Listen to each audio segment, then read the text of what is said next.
अनीता चांदपुरी जी है, पार्टी के national vice president है। उसके साथ में फैज़ल भाई है जो नेशनल सेक्रेटरी भी है और PRO to my office. Jasim भाई है, जैसिम के साथ में अबरार जी है पीछे, अबरार के साथ में बिलाल भाई है और रियाज साहब है, और साथ में हमारे साथ जुफीन भाई है। ये सब लोग पार्टी में पहले से ही एक्टिविटीज़ में काम कर रहे हैं और ग्राउंड ज़ीरो पर पार्टी में ऑलरेडी जो एक्टिविटी चल रही है, इलेक्शन का तो पता नहीं है, लेकिन पार्टी अपने तरीके से प्रॉपर ग्राउंड पर काम कर रही है इन्हीं साथियों के माध्यम से हर जगह हर एरिया में। और एक बात है कि पार्टी में हर एक हमारे 20 के 20 डिस्ट्रिक्ट प्रेसिडेंट बने हुए हैं, जो जब भी ऑनरेबल मंत्री यहाँ पर आएंगे उस वक्त में वो सब लोग, या कोई भी बड़ा सा प्रोग्राम श्रीनगर में होगा तो उसमें बुलाएंगे।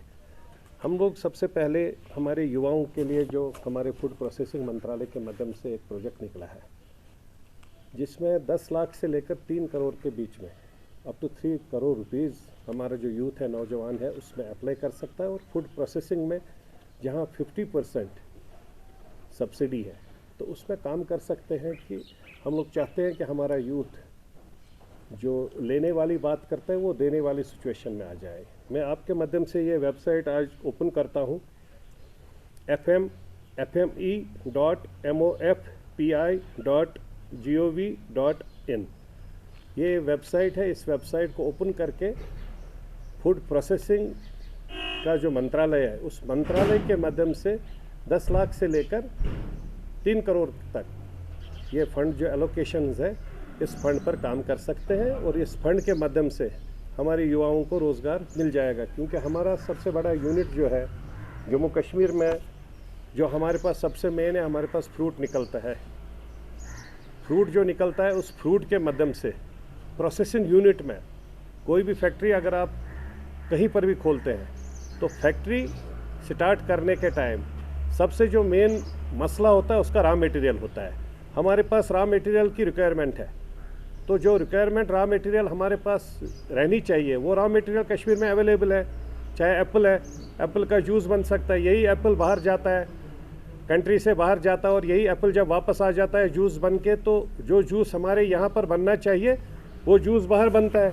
तो उसकी वजह से हमें वो बेनिफिट इस यूथ को नहीं मिल रहे हैं जो मिलने चाहिए। हम लोग खाली एप्पल गाड़ियों में डालते हैं और उठा के बाहर लेके जाते हैं। उससे अच्छा है कि अगर हम यही एप्पल को जूस बनाएंगे, यहाँ पर ही बनेगा, यहाँ पर ही इंडस्ट्रीज़ भी खुलेगी, यहाँ पर ही इकोनॉमिकल स्टेबिलिटी हो जाएगी और यहाँ पर ही पैसा रहेगा और यहाँ पर ही बच्चों को रोज़गार भी मिलेगा।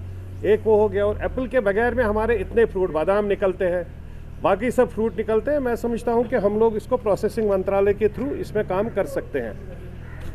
दूसरी बात है कि आज हम मीडिया के माध्यम से LG साहब से गुजारिश करना चाहते हैं, स्टेट लैंड पर बहुत काम हुआ।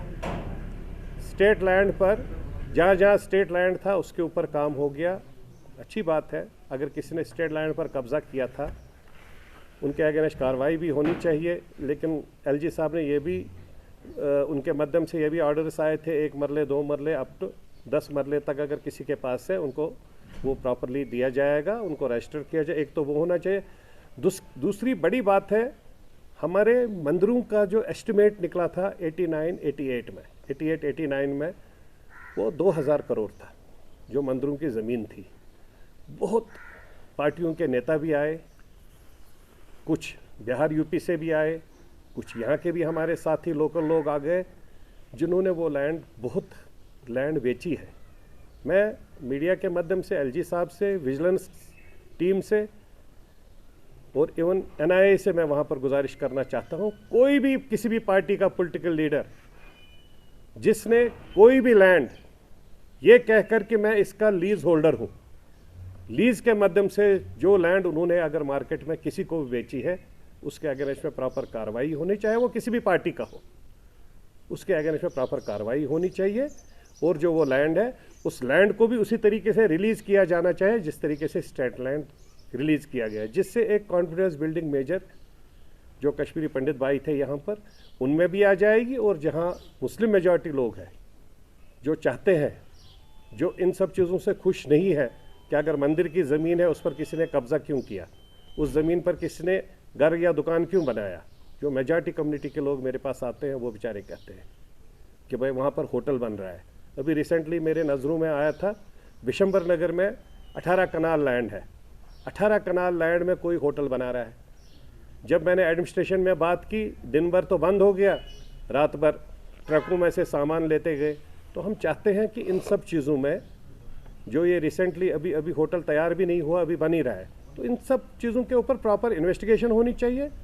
और इन सब चीज़ों में जो भी इन्वॉल्वड होगा, चाहे किसी भी पार्टी का हो, उसको अरेस्ट करके उसके अगेंस्ट में कार्रवाई करनी चाहिए। और उसके पार्टी के लीडरों से भी मैं गुजारिश करना चाहता हूँ, अगर कोई मंदिर की ज़मीन बेचे, मंदिर, मस्जिद, गुरुद्वारा, ये ऐसे जगह है, ऐसे पवित्र स्थान है जहाँ पर लोग चाहे जैसा भी हो, वो कहता है कि मैं वहाँ पर जाकर 10 मिनट, 15 मिनट, आधा घंटा इबादत करूँ तो मेरे जो गुनाह है उनका उफू हो जाएगा, मेरे जो पाप है वो धुल जाएंगे। लेकिन अगर उसी लैंड को अगर किसी ने बेचा है, उसके अगेंस्ट में सख्त से सख्त कार्रवाई होनी चाहिए। मैं समझता हूँ कि हमारे जितने भी 3.5-4 लाख कश्मीरी पंडित हैं, जो कुछ बाहर भी है, बहुत कम यहाँ पर भी रहते हैं, वो उससे बहुत खुश भी हो जाएगा और कॉन्फिडेंस बिल्डिंग मेजर उनको टुवर्ड्स गवर्नमेंट भी खड़ा हो जाएगा। और ये क्लियर भी पता लग जाएगा कि वो ज़मीन बेची किसने है, उसमें बेच कोई रहा है, किसी का भी नाम देते हैं। जब गवर्नमेंट उसमें प्रॉपर तरीके से आयरन हैंड की तरह पीछे लगेगी तो वो पेपर्स भी निकलेंगे कि अथोराइज किसने किया, कि ज़मीन क्यों कोई किसी की, पर्टिकुलरली मंदिर की कोई ज़मीन क्यों कोई बेच रहा है, या किसने उसको अथोराइज किया है बेचने के लिए। और तीसरी बात है, जो सबसे अच्छी बात है, जो कल डिवीजनल कमिश्नर साहब ने एक स्टेटमेंट निकाला है। सबसे पहले तो मैं जो हमारे सब भाई मुस्लिम कम्युनिटी के जितने भी साथी हैं, जितने भी भाई हैं, जिनके लिए एक बहुत अच्छी इबादत के लिए एक महीना आता है, मैं चाहता हूं कि वो कश्मीर के पीसफुल एटमॉस्फेयर के लिए इबादत करे, बच्चों को बेरोज़गार जो है उनके रोज़गार के लिए इबादत करे, सेहत के लिए इबादत करे, इकोनॉमिकल पैकेज के लिए इबादत करे, इकोनॉमिकल प्रोसेस के लिए इबादत करे, एनवायरनमेंट के लिए इबादत करे। बहुत अच्छी बात है। मैं डिवीजनल कमिश्नर साहब को भी मुबारकबाद देता हूँ, जो कल एक बहुत अच्छा स्टेटमेंट आया, जिसमें हर एक कश्मीरी के पास गाड़ी तो है नहीं, लेकिन बहुत ऐसे कश्मीरी हैं जो रात को बेचारे फजर की नमाज जो मॉर्निंग में होती है वहाँ पर नहीं पहुँच पाते हैं, वो चाहते हैं कि वहाँ नमाज अदा करें, तो वो बेचारे अपने घरों में ही करते, क्योंकि ये पाक महीना है। इस पाक महीने में मस्जिद शरीफ में नमाज अदा करने से उसमें सवाब भी ज़्यादा मिलता है और एक सेटिस्फेक्शन भी मिलती है। उसके लिए 14 बसें जो transport, Srinagar road transport corporation की तरफ से 14 बसों का ऐलान किया, अनाउंस किया, मैं उसके लिए उनको बहुत बहुत बधाई भी देता हूँ और धन्यवाद भी करता हूँ पूरे कश्मीरी कम्युनिटी की तरफ से। दूसरी बात, जो वक्फ बोर्ड की हमारी बहन है, वहाँ पर जो चेयरमैन है, उन्होंने भी एक कमेटी बनाई है, 5 मेंबरा कमेटी, जो ये हर वक्त कन्फ्यूजन रहता है कि ईद कब है, रोज़े कब से स्टार्ट हो जाएंगे, तो उसके लिए भी उन्होंने एक 5 मेंबरा कमेटी बनाई है। उस कमेटी के माध्यम से भी हम लोगों को कोई कन्फ्यूजन कभी नहीं रहेगा, उसके लिए भी उनको मुबारकबाद है। तो हम लोगों का मेन कंसेप्ट यही है कि जो चीज़ें अच्छी हो रही है, उस अच्छी चीज़ों में हम लोग गवर्नमेंट के साथ में हर वक्त खड़े रहेंगे। लेकिन जहाँ पर कहीं पर कोई कमी है, जैसे चावल में दिक्कत आ रही है, हमें समझना चाहिए कि जम्मू कश्मीर में, पर्टिकुलरली कश्मीर वैली में लोग चावल ज़्यादा खाते हैं। तो मैं गवर्नमेंट से, एलजी साहब से गुजारिश करना चाहता हूँ कि जो अनफॉर्चुनेटली उस वक्त में गठबंधन के टाइम में, मैं उस वक्त डायरेक्टर था गवर्नमेंट ऑफ इंडिया का, एनसीसी, अब मैं नेशनल कोऑपरेटिव कंज्यूमर फेडरेशन है, उस वक्त हमने उस वक्त के मंत्री को, जो पीडीपी का मंत्री था, मैंने उनको बोला भी था ये पर्टिकुलर नाम मत दे दो, जो आपने पर्टिकुलर नाम दे दिया, जब कल को गवर्नमेंट चेंज हो जाएगी तो ये नाम की वजह से जो 5-5 किलो ज़्यादा एडिशनल मिल रहा था वो बंद हो जाएगा। तो मैं एलजी साहब से गुजारिश करना चाहता हूँ, इसको कश्मीर के कौम का कोई ऐसा नाम निकाल के दे दीजिए जिसके माध्यम से ये लगे कि एक, चाहे आप उसको रिलीफ के माध्यम से देखें या सपोर्ट के माध्यम से देखें, क्योंकि कश्मीरी चावल खाते हैं और इनको एडिशनल 5 किलो की बहुत ज़रूरत है, क्योंकि चावल आजकल नहीं मिल रहा है। और मैं खुद डायरेक्टर होने के साथ साथ, जब हमारे स्वर्गवासी नेता रामविलास पासवान साहब जिंदा थे, वो कहते थे कि देश में गोदामों में इतना ज़्यादा चावल पड़ा है कि अगर 2 साल पूरे देश में फसल नहीं निकलेगा, उसके बावजूद 135 करोड़ लोगों को 2 साल हम चावल दे सकते हैं, इतना हमारे पास अनाज पड़ा है। मैं समझता हूँ एलजी साहब इसको एक सीरियस नोट लेकर ऑनरेबल होम मिनिस्टर साहब से बात करके यहाँ पर ये 5 किलो, जिसके माध्यम से लोगों को ये फैसिलिटी मिल जाएगी और लोगों की ये ज़रूरत भी है।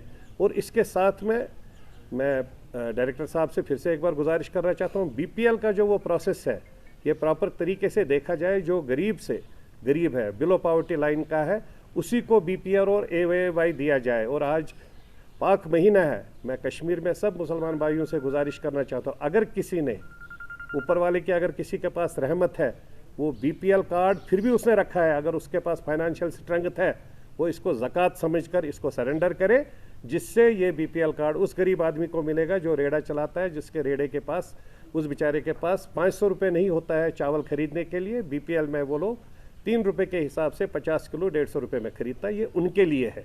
तो मैं उन सबसे गुजारिश कर रहा हूँ, ये पाक महीना है, इस पाक महीने में इसको ज़कात समझ करके सरेंडर करे और अपना रेगुलर कार्ड ले ले, जिसके माध्यम से वो अपना चावल ले ले। संजय जी, 2 साल की सजा